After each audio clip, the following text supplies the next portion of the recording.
بعد اعتذار محمد سلام عن السفر للسعودية لتقديم مسرحية من بطولته في موسم الرياض، القرار اللي هيكون ليه عواقب مالية كبيرة عليه، سواء شرط جزائي أو حتى حرمانه مستقبلا من الإنتاج السعودي اللي بقى مصدر أساسي لدخل الممثلين حاليا. يعني هو مش بس ضحى بمكاسب مالية مليونية، لا هو هيخسر ماديا كمان. قام الإعلامي عمرو أديب بمهاجمته وقعد يدافع عن السعودية، وزعق فينا وقال لنا بطلوا مزايدات، هو حد يعرف يعمل اللي السعودية عملته واللي لسه بتعمله لفلسطين وأهل فلسطين؟ ونزل تويت على حسابه الشخصي بيوضح فيها بشكل واضح موقفه من اعتذار الفنان محمد سلام عن السفر للسعودية وتقديم عرض مسرحي في موسم الرياض.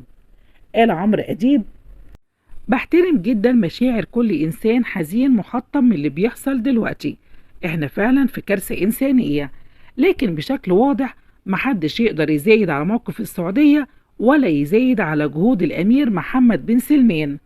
محدش يقدر يقلل من مشاعر المواطن السعودي. السعودية موقفها واضح من أول يوم، وطبعا أفضل كثير من دول انتوا عارفينها ومش عايز أذكرها، ومفيش أي مبرر إن احنا نتخانق مع بعض في الوقت العصيب ده. والدول مش بالشارات السوداء اللي بتحطها على الشاشة، لكن بفعاليتها وقدرتها على رفع الظلم عن الشعب الفلسطيني، وهو ده الأمر اللي عملت عليه المملكة على مدى سنين لحد امبارح في مجلس الأمن. ده قدر الكيانات الكبيرة، والسعودية كيان كبير مش كومبارس. محمد بن سلمان قابل واتصل بعشرات المسؤولين بشكل علني، ابتداء من بايدن وانتهاء بشخصيات أممية مؤثرة. لكن المملكة لا تعشق الألعاب النارية، أضواء بلا فاعلية، ولكن تريد المصلحة والإنجاز. وهذه هي شخصية محمد بن سلمان المعروفة، ودي الطريقة السعودية على مدى السنين. وبعد الخطبة الطويلة العريضة اللي قالها عمرو أديب، هاجموا رواد السوشيال ميديا واتهموه بانحيازه الكامل للسعودية. حقيقي ممكن يكون محمد سلام خسر ماديا، لكنه كسب أهم حاجة: احترامه لنفسه ولدينه.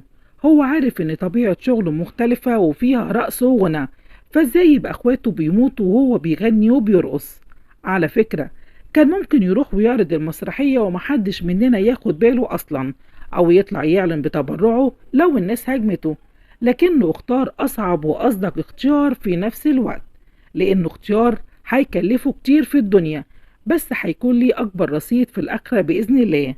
الأيام دي غريبة، ناس كنا بنحبها سقطت من نظرنا، وناس تانية ما كناش منتظرين منهم حاجة كبروا قوي في نظرنا.